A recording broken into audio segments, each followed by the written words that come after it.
किंतु आपसे पराजित होकर भी लोहितांग क्यों नहीं समझ रहा? उसे अपनी स्वतंत्र इच्छा का उपयोग कर उचित मार्ग पर चलने का प्रयास करना चाहिए। व्यक्ति अपने को खो दे समझती है, व्यक्ति अपने को समर्पित कर दे, छोड़ दे अहंकार को, तो ब्रह्म की इच्छा ही पूर्ण होती है। और अभी भी वही फलित हो रही है।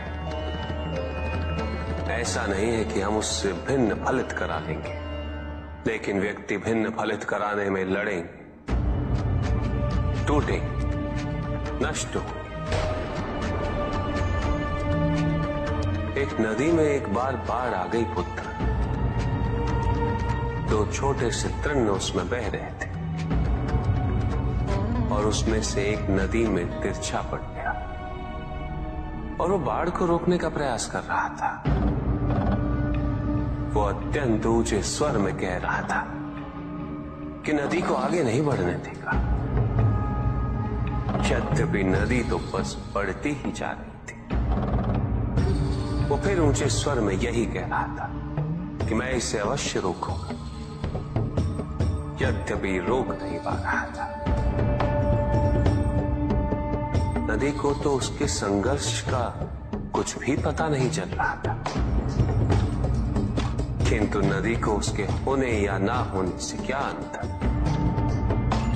उस कण के लिए तो यह अत्यंत महत्वपूर्ण था। उसका जीवन तो संकट में था।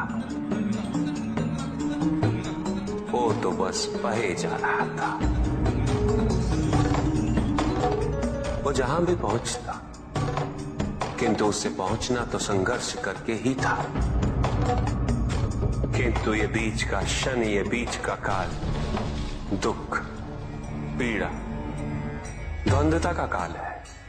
वहीं दूसरी ओर जो दूसरा तृण था, उसने अपने को समर्पित कर दिया। वो तो नदी में सीधा पड़ा हुआ था, नदी के प्रवाह के साथ साथ बहता जा रहा था